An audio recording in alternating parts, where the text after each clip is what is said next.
Okay, good afternoon, everybody. How are you doing? Great. Good. Excited to be here, both in person and those of us joining online. My name is Monica Holmes, and I manage the Urban Design Center for the City of Charlotte. And I'm very excited to be here today with you all and with our wonderful panel and moderator. So I wanted to, number one, welcome you. So welcome. We're excited. And then also give you a little bit of background on the Charlotte Urban Design Awards, the Urbies, as we're calling them, and why this was really the right time for us to relaunch this program. So Mary Newsom here, who's on our lovely panel, started the Urbies in the mid 1990s as a fun column of what was great in urban design in Charlotte and what was maybe less than great, with a few dead possums, as she called them as at the time.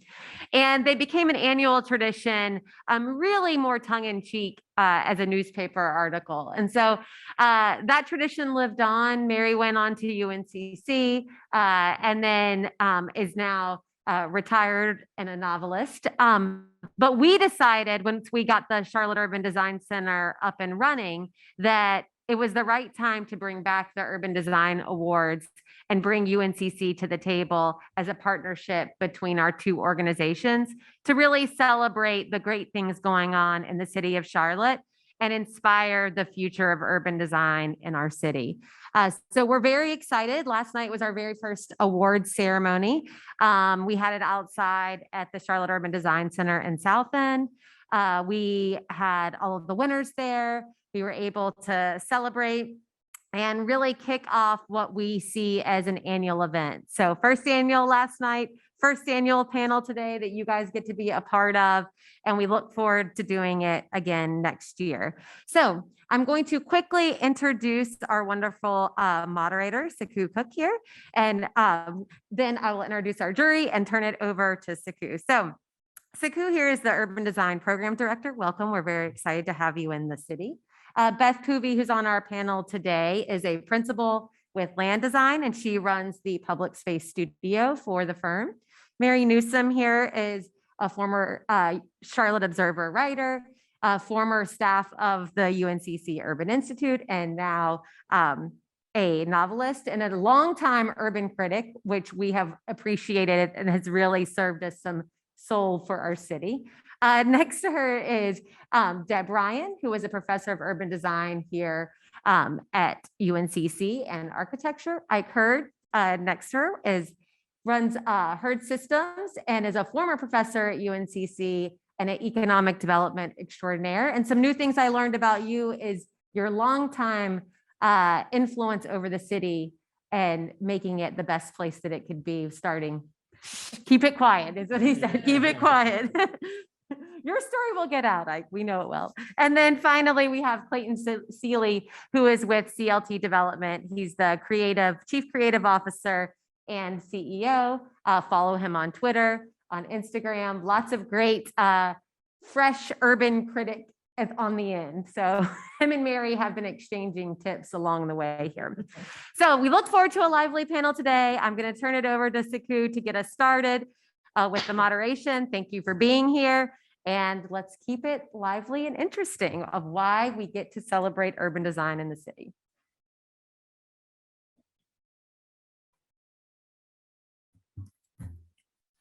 Hi, everyone. Thanks, Monica, for the introduction. And I'm really looking forward to this conversation today. As Monica mentioned, the awards themselves were given out last night at a separate event. And today is more about just having an open conversation, dialogue about the actual winners themselves. So we can see the winners, get a little bit deeper insight into the work that they've done. I am really excited to be here in this city, in this environment, really taking on the challenge of this program. And I've been really excited by learning new things and meeting new people. I've still yet to connect with all the folks who are doing all this great work. So this is going to be a really enlightening conversation for me, especially since I haven't really explored all those places that everyone's talking about today. But I think we'll all be hopefully really impressed by the work that's been done and that we are talking about today. So first, before we get into the conversation, we're going to start off with a really short video about the Urbie Awards.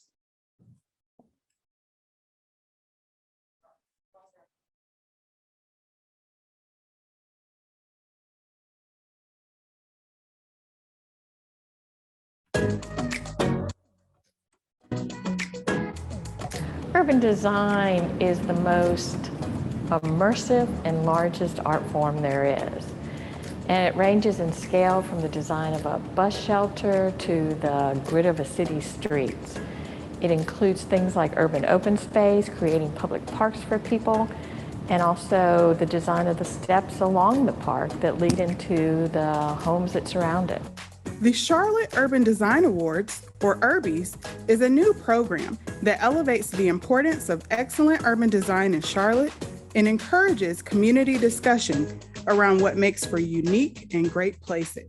What I call the Urbies began in the mid-1990s. I was working as a columnist for the editorial page of the Charlotte Observer, and I was also looking around the city, learning about urban design and about cities and urbanism.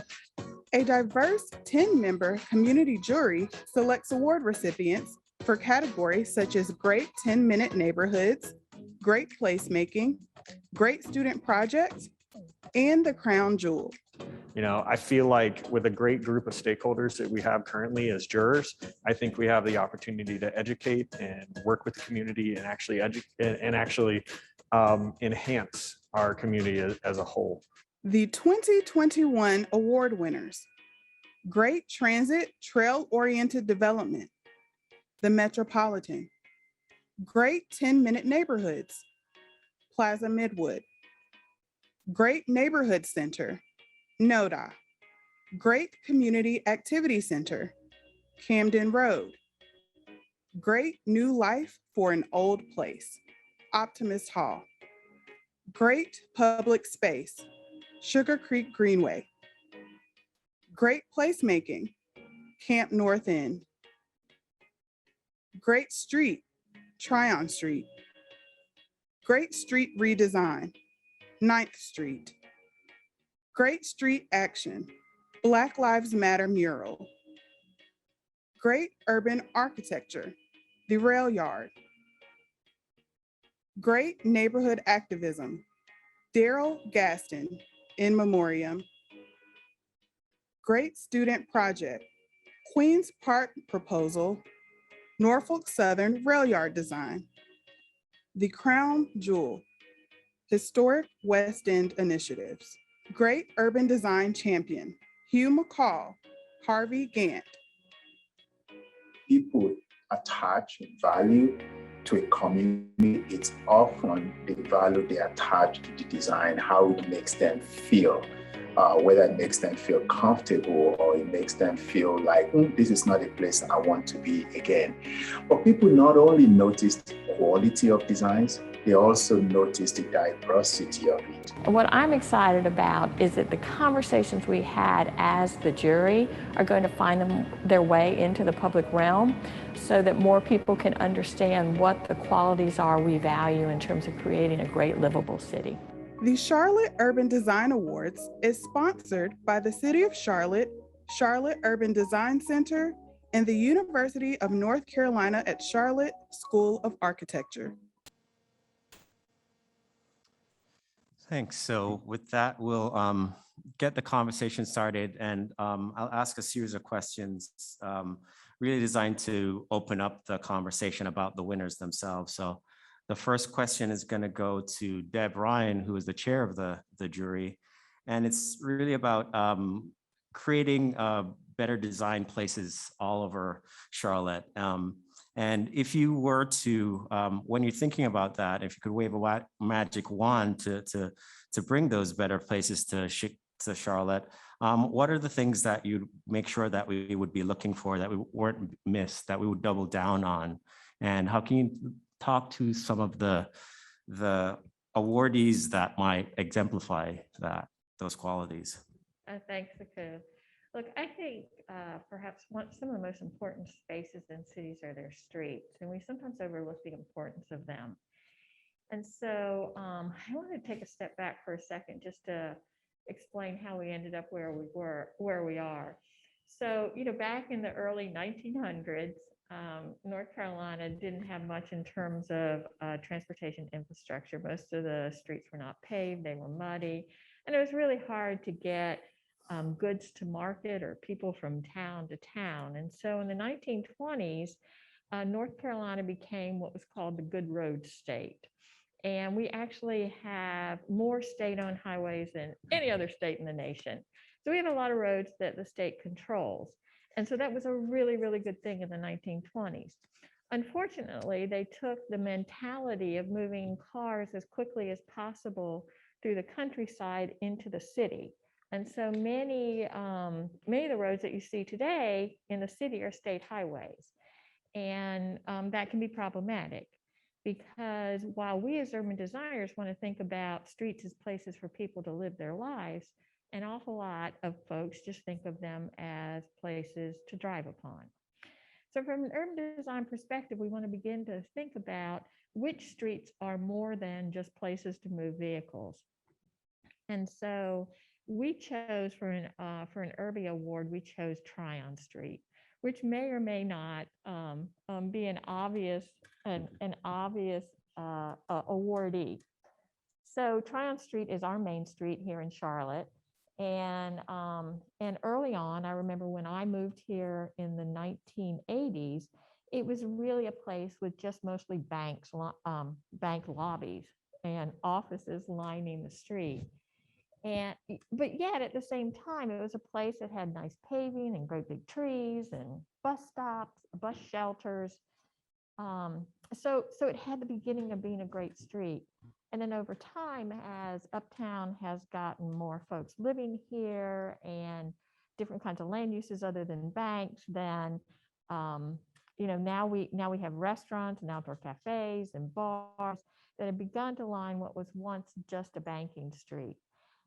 We don't have much retail there, and that has to do with the Overstreet Mall. And so one of these days, if we ever close down the Overstreet Mall, then maybe we'll have some more retail along the street too, and it will become a fully mature street.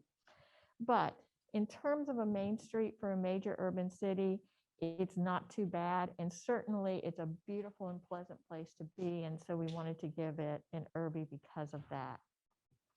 Now, also on on Tryon Street, and I should also mention that Tryon Street is also a state highway.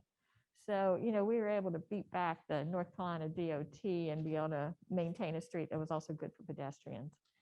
So also on Tryon Street, back last June through November was the Black Lives Matter mural. And we gave that an Urbie for Great Street Action. So Great Street Action is really, how do you bring people out on the street, make them feel welcome, make them want to come over and over again? I mean, what is that activation? And so just imagine this, just a little bit of paint and a whole bunch of creative people transformed a bit of asphalt into a memorable place. And, it was important, not only because of how it was done, but why it was done. Remember, it was done right after Rodney King was killed. And this was really the need for the community to have some expression about racial tension in this city and to respond to that. And so it was important that that happened in that public of a place. So the Black Lives Matter mural became a really important activation in the city to bring people that might traditionally not have come to the city. And more importantly, to bring them and allow them to celebrate, to grieve, to express themselves. It did all those things. And so we certainly thought that was worthy of an Urbie. And then the last street that we gave an award to was what we called the Great Street Redesign. And it's for 9th Street, right down the block here in the Garden District.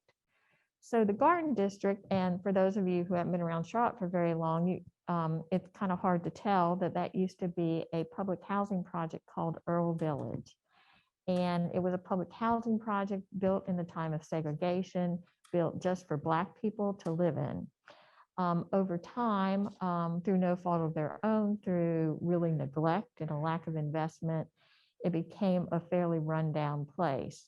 But through a Hope 6 grant in a partnership with Bank of America and with the city, then it was reimagined and redesigned as a mixed income neighborhood.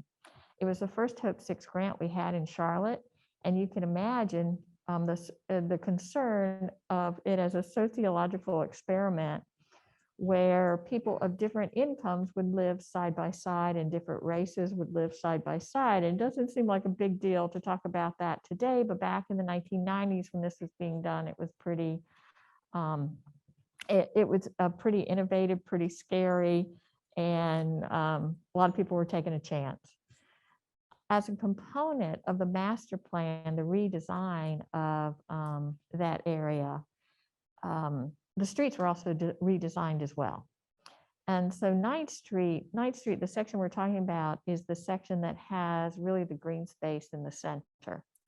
And so that became a great gathering space for the different people in that neighborhood to come together. And it also focuses on the elementary school at the end. So it also became a place for where the children could play as well. And so for those reasons, for each of those street designs, or each of those streets becoming recipients of Urbies, the reason for each of them is they became places for people to come out, to live their lives, to rub elbows, and to feel a sense of community. So thanks, Deb. So Beth, off to you now. As a landscape architect, what do you see as some of the most important ingredients for successful urban design? And maybe you could talk through some of the projects that do that. Great. So I'm going to talk about 3 projects, and the first one is the Great Urban Architecture. And the recipient of the Great Urban Architecture is the Rail Yard in South End.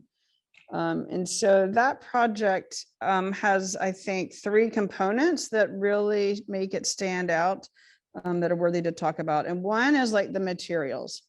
So everything is context sensitive. And when we think about this, the Rail Yard in Charlotte, it is very unique in that it is not beige, right? It has a mix of materials. It's very interesting. So dark brick, glass, and metal. So the use of steel ties back to the rail yard, to the history in the South End, and brings that material in the building, but also in the site. So it's very interesting. And not only is the material choice interesting, but the way it's mixed together. So it adds a lot of texture. That building has so much texture about it, and variation and undulation amongst it. So that's one thing. The other thing that I think makes it really worthy of an award is its site layout. So that building, the way the buildings are sited, it brings the urban open space inside. So instead of just having your urban open space along the street, it brings it extends it into the development. And so, and how the architecture opens up and opens up the windows so that you can sit out and be a part of the public open space and enjoy a coffee. It is just very engaging and makes uniquely in Charlotte that our urban space is outside of just a sidewalk. And then third is that I'm going to go back to that real quick. The third thing that I think we talked about as it being worthy of an award is it's truly mixed use. So it is not like mixed use, the mixes are all mixed together. So it has office, retail, commercial, as well as residential. It has the micro units, and then it has some incubator space around the edge. So really it's such a dynamic urban space because of those 3 things. And then the award for great public space was given to Little Sugar Creek Greenway. And the ingredients of the success of Little Sugar Creek Greenway, first raise your hand if you've been here for less than 5 years. Right, so you wouldn't know the history of this. So Little Sugar Creek Greenway was an area, it was in an area of Charlotte that was had turned down a lot economically. It was the first indoor shopping mall in the Southeast, which led to the decline of downtown. So, well, that's a different story. But at one point it was very vibrant and it had declined in economics. It was not there was not much going on there. And it actually sat on top of the creek. So there was a parking lot. Most of that creek was covered. I lived here. I did not know there was a creek there. You knew there was a creek there when it rained because it would flood and all those buildings would get flooded. So the ingredients that make this project a success is that the environmental, the intrinsic value, the assets that are there, the natural environment got brought back and used as an asset. So it was one of the most polluted creeks in North Carolina.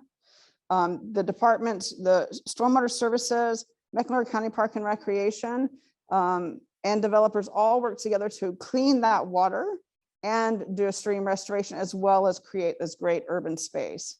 So tying in the intrinsic value of its natural asset and creating space, I think and the transformation that this has created over the 20 years that it's first became an inception is amazing.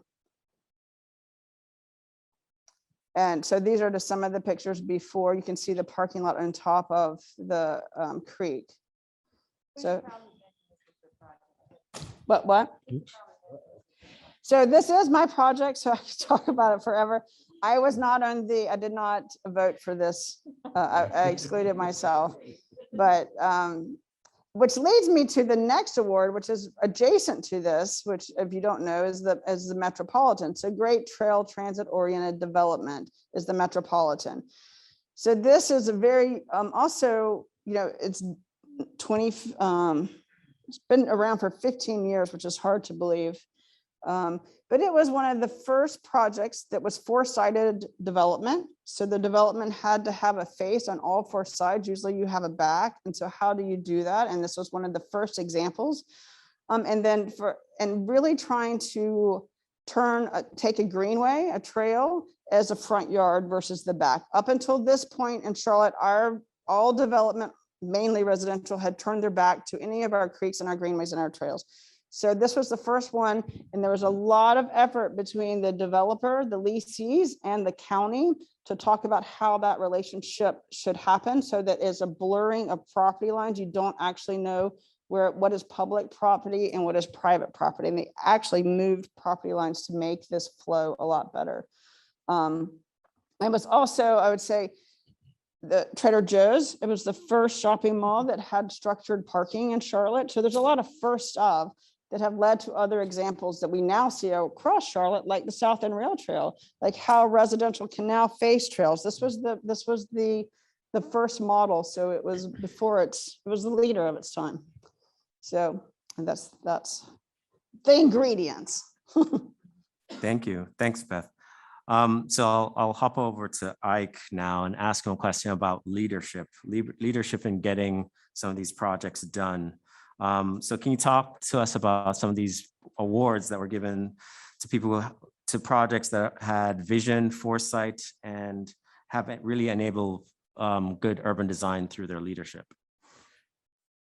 Well, the question becomes, what constitutes leadership? It's not being able to bully people and get them to do what you want to do always. It's really composed of at least three items. I'm sure we could come up with others. There's vision, there's expertise and advocacy, and there's involvement. And the three people I want to talk about right now exemplify that. Hugh McCall, interesting fellow, because he knew that the way you get things done is to ask the right question.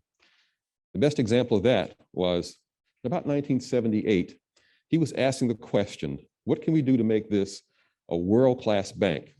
He went to the top of his then new 40-story office building, looked out of the window and said, I can't convince people to come here and think that we're a world-class city looking at that. That was Fourth Ward. What he was able to do because of that was to inspire other people, some now past friends, Dennis Rash and Warren Burgess, to get busy with the idea of urban design and how they could recapture the grandeur and the beauty of Fourth Ward and expand that so that it became a model for everything else that's happening. He did that, by the way, by bringing a fellow by the name of William White. How would you describe him? An urbanist. not just an urbanist. The man had vision beyond belief. He understood how things went together.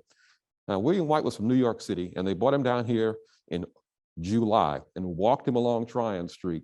And he bothered to tell people about things that they didn't want to hear about, like how wide sidewalks should be and why there needed to be more retail at ground level.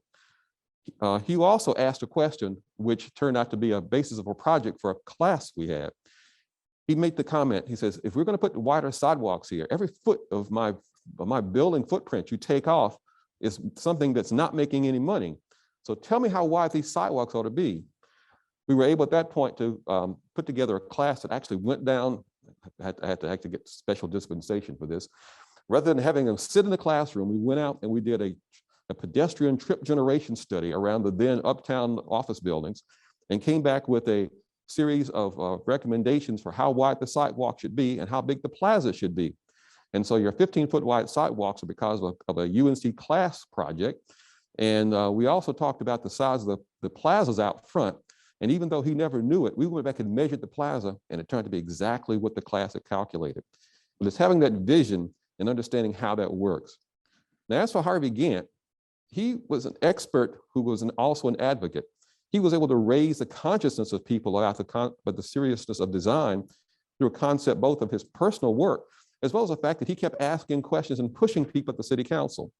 You don't know, he was the first to go into the architecture school at Clemson, and then went on to a city planning degree at MIT. We won't talk about that. Those of us who are Harvard, we don't talk about that, do we, Sekou? But also from a personal perspective, I can understand the impact of his design in as much as he actually did the design on the extension of my parents' house. And whenever people write about that house, they always talk about the Harvey Gantt impact and how that then had an ongoing process for many architects looking at both large and small projects. But it's that advocacy for design excellence, which he brought to the table, which becomes particularly significant. Now, the third part of leadership is with regard to involvement. And that involvement is kind of like parenting after the fact. I mean, what you want to do is you want to see to it that all that vision, all that advocacy has somebody to keep pushing it forward. It's the bedrock that keeps that process ongoing. The person we're recognizing for this is Mr. Gaston. He was involved in so many things. I was absolutely amazed. I went back and looked this fellow up. For those of us who've lived in Charlotte for a long time, we think we belong to every committee on the planet. This guy actually did belong to every committee on the planet. But let me read to you from the proclamation that the city council gave to him, if I can see with this thing on at the same time. He championed public participation, driving residents to give input at every opportunity, including voting and census completion, and continued work during the COVID-19 to connect residents with opportunities through programs providing both free Wi-Fi and digital devices for low-income residents, working against displacement for jobs and education and wealth building. I mean, the man was a total package. We're sorry that we lost him because we need more people who are going to be involved in that at that level at all times. So what we have are three exemplars of what constitutes leadership through the concepts of vision, expertise, advocacy, as well as community involvement. Thanks, Ike. Very well put. So we're going to continue that theme of vision and move over to Clayton and ask Clayton about some of the projects that caught the jury's attention that were about vision, but more specifically vision to breathe new life into places that may have been of older forms in the city, from buildings or street grids or transportation modes. So can you talk us through some of those projects? Oh, absolutely. So many of you guys said that you've only been here 5 years. Well, the three projects that I'm going to talk about have all actually pretty much come to fruition in the past 5 years, which is amazing. So the first project is, or actually, I guess, Great Community Activity Center is Camden Road and everything that has happened around there. I grew up in Dilworth and about 1.5 miles from here. And growing up, we would come over here to Spaghetti Warehouse. It was literally the only thing. It was a Italian restaurant. It had a whole bunch of trolley cars. You were always like hoping to eat inside the trolley car. I don't know if you guys all remember that. And I would go there all the time, but that's really all there was. There was Price's Chicken Coop. There was Spaghetti Warehouse, and that's about it. So that whole area, so in 1994, Mecca Properties came in and actually did one of the first UMUD rezonings outside of uptown. They saw all these historic buildings, and these historic buildings, they thought, we have to do something to make sure that we design around them, that we preserve them. So what you see today on Camden is that, that end result. You have Dimensional Place, you have the new Lowe's Design Center, you have Hawk just off the street. You have a very interesting texture of buildings, both new and old. And a few years ago, Asana Properties actually purchased the old mill right there and started plugging in restaurants and bars. And now it's a place where, when you think of a place, you think of somewhere that can evoke all five senses. You want to be able to smell, taste, feel, look, and hear. You can hear music. You can stand in line at Jenny's and actually get a thing of ice cream. You can go to Hawkers and get Asian food. There's tons of things on the weekends. They do small business Saturdays. They have places for you to shop. A place is somewhere that you can go and make memories and meet new people and, take your friends and actually enjoy, a day on the town. You can walk pretty much anywhere and get anything you really need around Camden Road. And honestly, that kind of progress has started spilling out to Tremont, to Hawkins, to Park Avenue. We now have a park, Wilmore Centennial Park, just about a block and a half from Camden Road.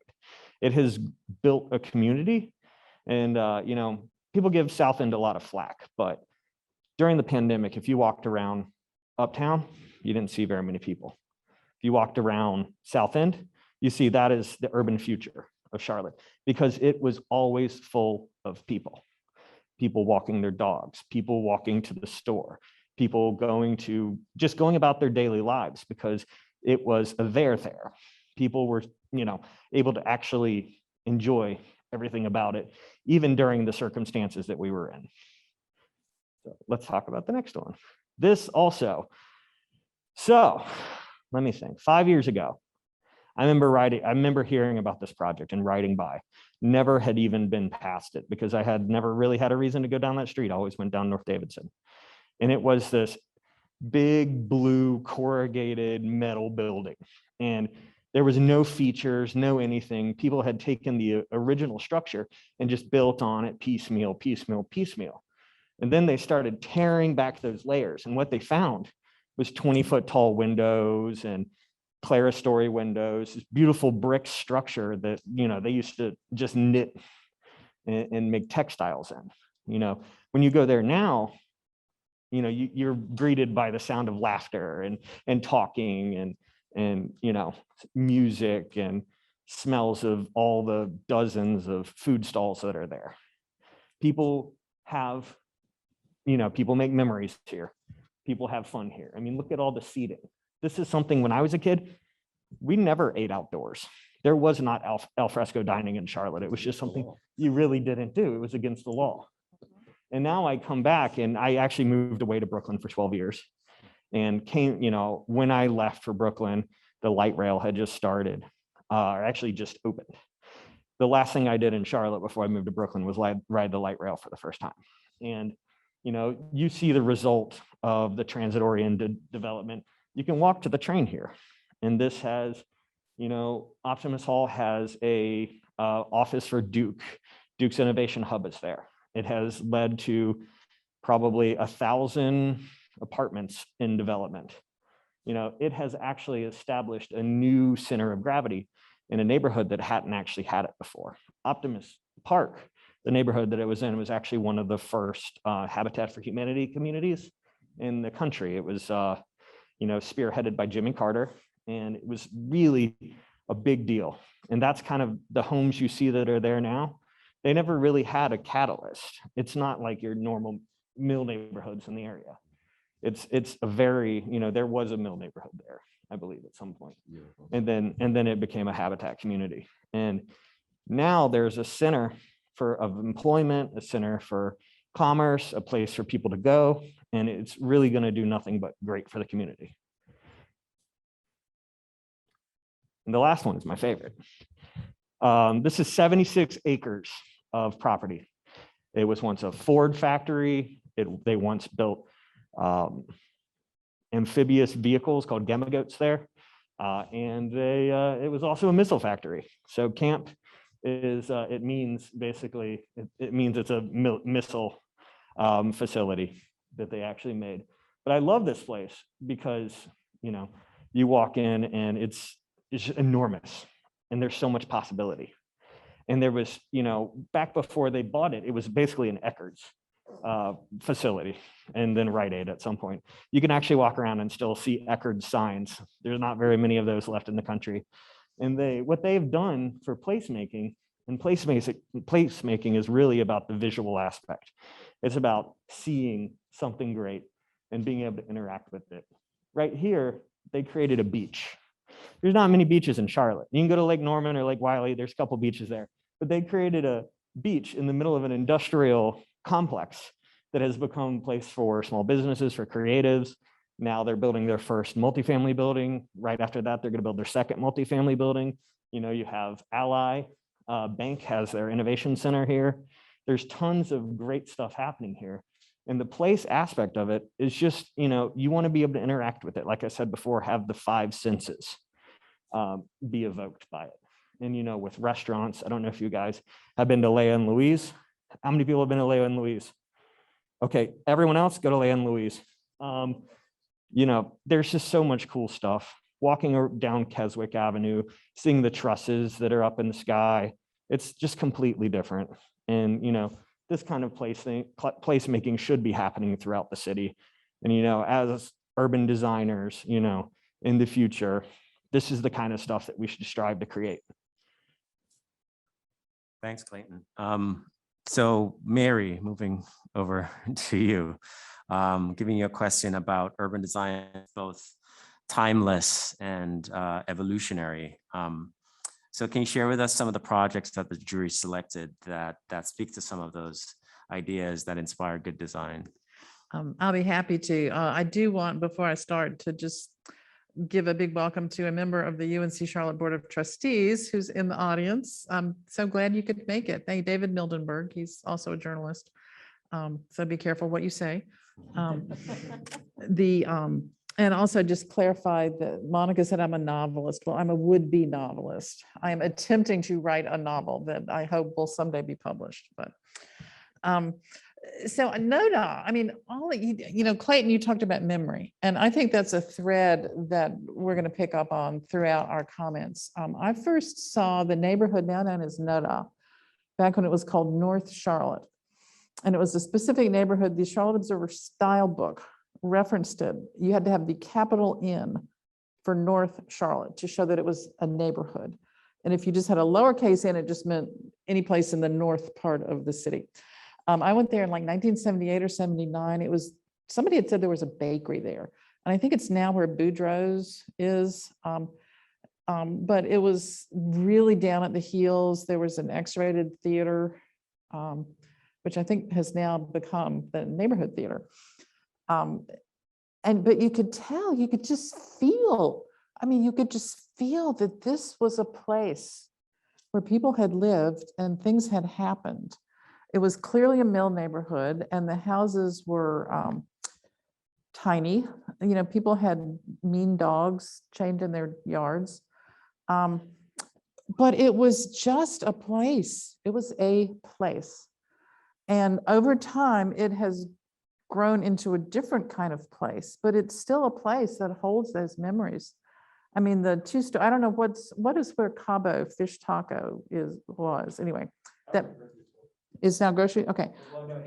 Cabo is still there, but that was once a grocery. Oh, right. No, it was a pharmacy. It was the hand pharmacy. Yeah. And the upper floor. Charlotte has the history of labor activism, which nobody ever talks about. But the second floor of that building was the union hall for the textile workers who were trying to organize the general strike of 1934, or maybe 24. I think it was 34. Anyway, it was, so there's these layers of memory. And you talk, I mean, that neighborhood has evolved. It is a great example of how a neighborhood evolves organically. It was, I believe, built before we even had zoning laws. So it was built organically, and it has evolved organically by people who just were doing what people do. They didn't necessarily have a plan. Eventually they did have a plan. My friend, the late Warren Burgess, who Ike mentioned, he was the planner who did I think the North Davidson Street plan in whatever year it was. I still have a drawing he made for that plan. It's just a picture of looking down North Davidson Street toward the downtown. It shows Pat's Time for One More, which is long gone and lamented dive bar. And he erased all of the power lines.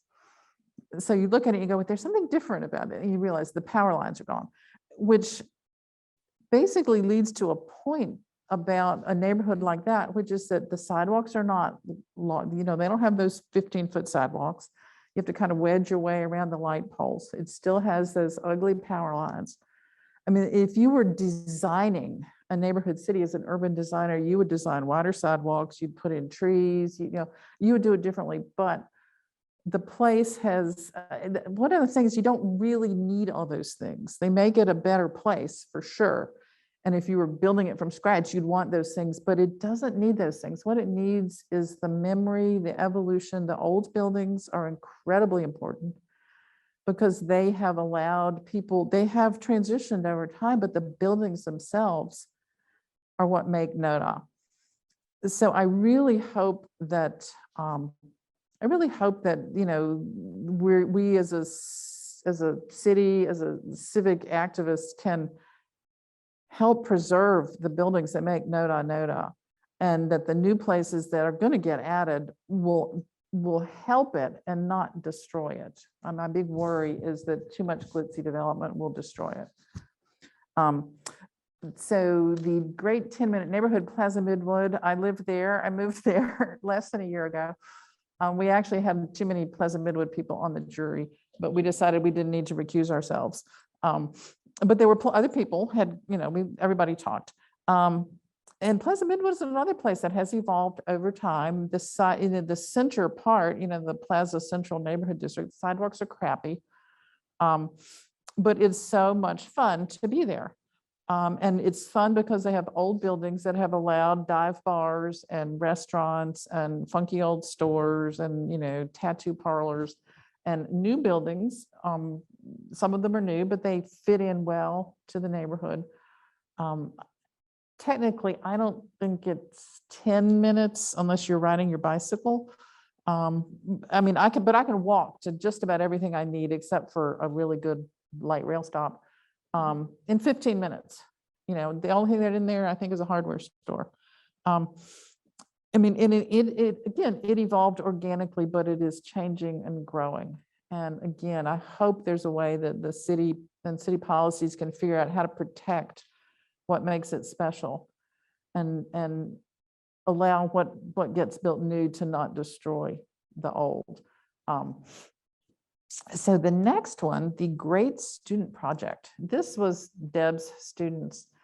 And they took this is like the real rail yard, which is that big old chunk of rails just up, you know, between North Tryon Street and Optimist Hall, really, and is owned by Norfolk Southern, which is a very rich railroad company, and they are not selling, let me just say. So this was a project that I loved because it just was so imaginative. It was like, let's just imagine what would be a better use for all of those acres than, you know, tons and tons and tons of railroads. And I'm kind of a rail buff, so I have nothing against railroads, but this place was built God knows when. Do you know when it was built? It was probably countryside when it was built. You know, so what was the big deal about having a rail yard out in the countryside? No big deal. Well, now it's in the heart of the city. It's, you know, it's a dead zone. You can get the Amtrak train there, which is okay. But so, pardon? But yeah, now they have some in daytime hours too. But this is, if we have to imagine what's going to make our city better. And the student project did not have a big ass park in it. It was an actual neighborhood with housing and stores and bars and people and a lot of green space, absolutely. But it was a way to look to the future and say, what are the assets that we have? How can we transform them in ways that will create places that are going to build memories, build the layers of memory that you find in NODA and in Plaza Midwood? What are the new places that can be built that will, over time, create this accretion of human memory? Thanks, Mary. Thanks for that. And thanks for the conversation that we've had thus far. I just wanted to go back and underscore some of the key principles that we've been talking about today. Great streets, urban open space and the building surrounding it, vision and collaboration of advocates and visionaries, places that tell stories through design, and the 10-minute neighborhood or the 15-minute neighborhood, as Mary's talking about. I wanted to have one final question. It's for Ike. And as we think of next year's Urbie Awards, what urban design projects or approaches would you like to see more of in Charlotte? And are there any awardees right now? Can you talk about an awardee right now that's leading the way in that? Let me make one point before you get to that. Everybody thinks Charlotte's a business town. Let me tell you that it was in Camp North End actually brought Charlotte on the map. It was a Douglas Aircraft Nike missile plant. It was just inside the range of the Soviet missiles in Cuba.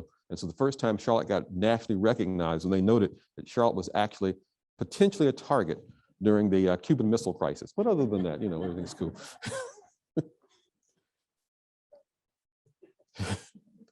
Well, what we need to be looking at is not just, the way in which the community is developed, but also the follow through on those communities.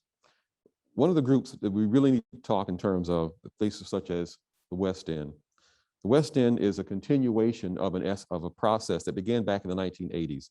Project Catalyst, which then evolved into the Northwest Corridor CDC, and then the West End Initiative, which basically is the follow through. It's like parenting for those of us who are parents, knowing that somebody's got to be there who keeps prodding it along, who keeps paying attention to the little details, who strategically as well as tactically sees to all the things that need to be done to make things successful are carried forward.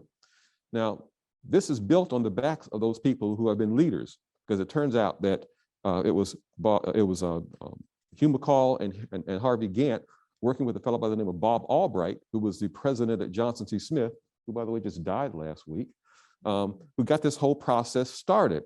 And so it's that having the vision, certainly having the know-how, which I hope the students here appreciate. That's why you're here. We want you to have the know-how so you can become the advocates and the people who put the pen to paper, as well as the people who are going to follow through to both see to it that there's continued activism and involvement at the community level. And then rather than having individuals having to be responsible for carrying the weight, that at the community level collectively, we get involved in continuing the hard work. And like I say, I think parenting is really the best analogy here, because yeah, we do all these wonderful things, but just like a parent, you're always concerned about, you're always ready to give advice when necessary, always ready to intervene just strategically to be sure that things keep moving forward, so that those good design ideas and those good involvement processes from a civic perspective can be continued. And so we're able to continue finding opportunities both to identify those outstanding design ideas as well as the continuation and parenting of those ideas. Those communities continue to grow, like Dilworth, which changed a heck of a lot over its lifetime. We'll have more opportunities for that. So I think we're looking for those sorts of situations as we move forward with Urbies in the future. Thanks, Ike. That's great. So yeah, this is all incredibly informative for me, especially. I absolutely have visited some of these places. Some of these places are on my to-do list. And I'm still very excited to feel the kind of transformation that has happened and know more about the history of how that transformation has happened. So I wanted to thanks Ike for presenting that last award, and thank the panel in general for the work that you did on the jury, the nominations, the conversations that you're carrying on. And I'm excited to see how that conversation is going to carry over into next year's awards and all the different categories that we might start to recognize in that way. So thanks again to the panel.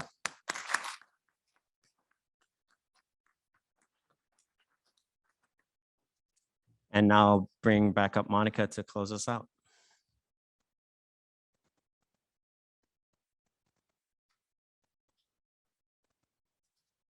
Thank you again to Sekou, to the panel for your time today. Thank you for you guys for coming and hanging out with us and hearing these wonderful stories and why these projects really exemplify urban design in the city. We are very excited about the coming years and the progress that we can all make in urban design. What's next for our program and for UNCC is to keep up the good work. I implore all of you to get involved in your own community and your own neighborhood and making it the best neighborhood and place that you can make it. So invest your time, invest your effort and your resources into really creating the place that you want to live. While you're in Charlotte, please do that as well. You can always check out information on our website, charlottec.gov/urban design, for kind of what we're up to. UNCC, you guys have a great newsletter and a way to get the word out on kind of the projects that are fresh happening here. And just thank you for coming today. So we really appreciate your time. Please, if you're thirsty, join us in the garden for some refreshments following this. So we'll be right outside, and have a wonderful weekend and a Friday afternoon. Thank you very much.